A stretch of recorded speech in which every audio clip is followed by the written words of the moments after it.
अहमदाबाद विमान दुर्घटना। केंद्रीय गृह मंत्री अमित शाह ने कहा, इस विमान में कुल मिलाकर देश और विदेश के 230 यात्री और 12 क्रू मेंबर सवार थे। इसमें से एक यात्री के बचने का अच्छा समाचार मिला है। मैं उनको मिलकर आया हूं।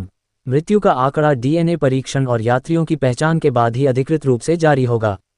घटना के तुरंत बाद गुजरात सरकार ने आपदा प्रबंधन की सारी इकाइयों को अलर्ट करते हुए मिलकर राहत बचाव का कार्य चालू किया। विमान में 1.25 लाख लीटर ईंधन था, जिससे तापमान इतना ऊंचा हो गया कि किसी को बचाने का मौका ही नहीं मिला। सभी यात्रियों के शव को निकालने का काम लगभग पूरा हो चुका है। जितने यात्रियों के परिजन पहुंच गए हैं, उनका डीएनए लेने का काम भी 2 या 3 घंटे में पूरा हो जाएगा। जिनके परिजन विदेश में हैं, उनको सूचित कर दिया गया है। इस विमान में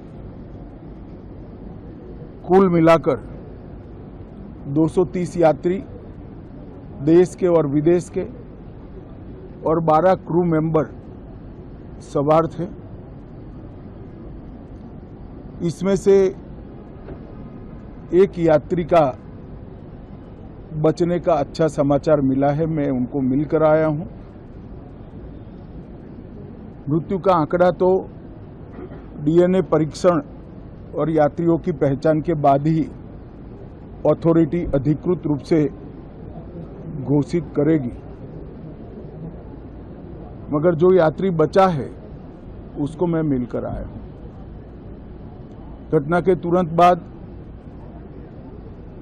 गुजरात सरकार ने बहुत त्वरा से डिजास्टर मैनेजमेंट की सारी इकाइयों को अलर्ट करते हुए, चाहे हेल्थ डिपार्टमेंट हो, चाहे फायर ब्रिगेड हो, चाहे पुलिस विभाग हो, भारत सरकार की भी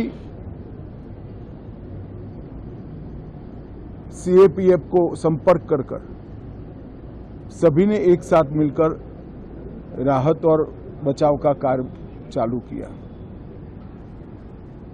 मगर 1.25 लाख लीटर ईंधन विमान के अंदर ही था और लगभग गर्मी तापमान इतना ऊंचा हो गया कि किसी को बचाने की मौका ही नहीं मिला। अब मैं घटना स्थान पर भी जाकर आया हूं। सारे यात्रियों के मृतदेह को बाहर निकालने का काम लगभग समाप्त हो चुका है। जितने यात्रियों के परिजन यहां पहुंच चुके हैं, वो सबका डीएनए लेने की कार्यवाही भी 2-3 घंटों में समाप्त हो जाएगी।